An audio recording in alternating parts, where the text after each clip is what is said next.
मैनपुरी उपचुनाव पर समाजवादी पार्टी में मंथन। प्रत्याशी के नाम पर पार्टी में मंथन है। सबसे आगे तेज प्रताप यादव का नाम है। उम्मीदवार के नाम का ऐलान बड़ी चुनौती है। 10 नवंबर से नामांकन शुरू होना है। 17 नवंबर नामांकन की आखिरी तारीख है। तो 17 नवंबर नामांकन की आखिरी तारीख है। समाजवादी पार्टी में मंथन का दौर लगातार जारी है। प्रत्याशी के नामों में सबसे आगे तेज प्रताप यादव का नाम फिलहाल चल रहा है। उम्मीदवार के ऐलान करना पड़ेगा क्योंकि 10 तारीख के नॉमिनेशन स्टार्ट हो रहे हैं और 17 नवंबर नामांकन की आखिरी तारीख है। मैनपुरी और 21 नवंबर तक नामांकन है। 5 दिसंबर को मतदान होगा। 8 दिसंबर को ही नतीजे आएंगे। मुलायम सिंह के निधन से रिक्त हुई है मैनपुरी की लोकसभा सीट। आजम खान को 3 साल की सजा के बाद रिक्त हुई रामपुर विधानसभा सीट।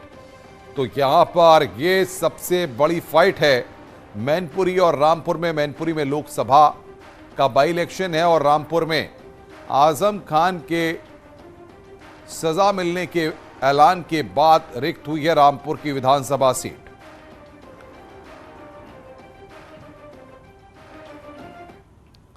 और बातचीत करने के लिए मोहम्मद शबाब इस वक्त हमारे साथ जुड़ रहे हैं सीधे। शबाब, जाहिर तौर पर अब ये दंगल गोला के बाद मैनपुरी और रामपुर पर फोकस हो गया है और चाहे समाजवादी पार्टी हो चाहे बीजेपी, दोनों को ही जल्द ही अपने प्रत्याशियों का ऐलान करना होगा क्योंकि 10 तारीख से नामांकन भी शुरू हो रहे हैं। बिल्कुल अनुपम, देखिए इस बात में कोई दो राय नहीं कि सभी राजनीतिक पार्टियों को 10 नवंबर से पहले प्रत्याशियों का ऐलान कर देना है। हालांकि भारतीय जनता पार्टी गोला के उपचुनाव से जीत के बाद उसके कॉन्फिडेंस लेवल हाई है।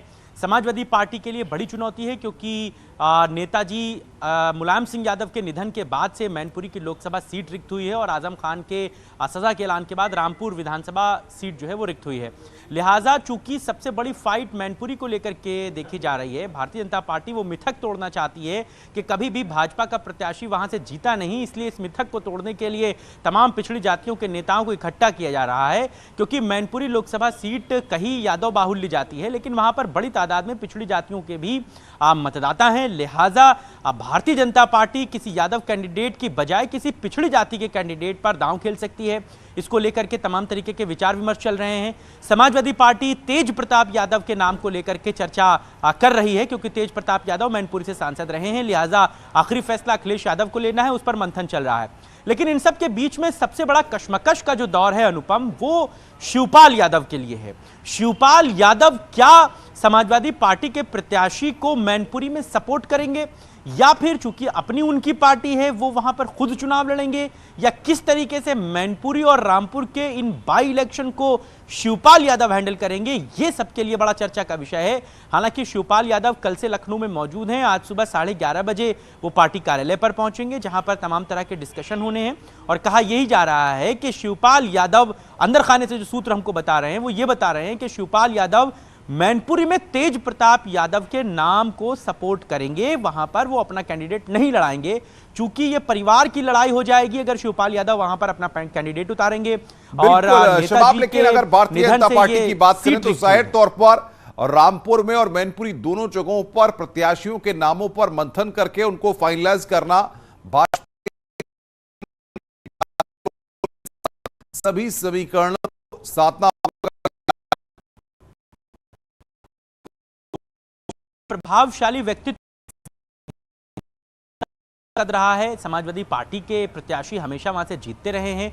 ठीक यही रामपुर में भी रहा है। आजम खान जेल में रहें या वो अपने घर में रहें, रामपुर की सीट पर आजम खान का बड़ा प्रभाव माना जाता है और उन्हीं की रिक्त सीट है। लिहाजा उस विधानसभा सीट पर आजम खान का बड़ा दबदबा रहा है। ऐसे में मिथक को तोड़ना भारतीय जनता पार्टी के लिए बड़ी चुनौती होगी। प्रत्याशियों के चयन के साथ साथ इन दोनों जगहों पर आजम खान के किले को गिराना और समाजवादी पार्टी के मैनपुरी किले को ढाना भारतीय जनता पार्टी के लिए थोड़ा मुश्किल टास्क जरूर है, लेकिन चूंकि गोला के बाई इलेक्शन हुए हैं, इससे पहले आजमगढ़ का बाई इलेक्शन हुआ है, तमाम दूसरी जगहों पे बाई इलेक्शन हुए हैं जिसमें भारतीय जनता पार्टी ने विरोधियों को बुरी तरह से परास्त किया है। फिर चाहे समाजवादी पार्टी के सुप्रीमो अखिलेश यादव की रिक्त लोकसभा की सीट आजमगढ़ रही हो, जहां पर अखिलेश यादव खुद सांसद थे, लेकिन जब उन्होंने वो सीट छोड़ी तो समाजवादी पार्टी वो सीट हार गई। लिहाजा भारतीय जनता पार्टी ये बात समझती है कि अगर मजबूती के साथ बेहतर प्रत्याशी के चयन के साथ मैदान में जाया जाए तो जीत असंभव नहीं है। चूंकि योगी आदित्यनाथ और प्रधानमंत्री नरेंद्र मोदी की एक अपनी बड़ी इमेज है, लिहाजा उसका एक बड़ा प्रभाव सभी सीटों पर देखने को मिलता है। जिस तरीके से कल गोला का रिजल्ट आया वो ये बिल्कुल बताता है कि शबाब, कहीं ना कहीं बहुत बहुत शुक्रिया भारतीय आपका जनता हमारे साथ जुड़ने के लिए और बातचीत करने के लिए। मोहम्मद शबाब इस वक्त और हमें अपडेट दे रहे थे। आज सीएम योगी आदित्यनाथ का हिमाचल का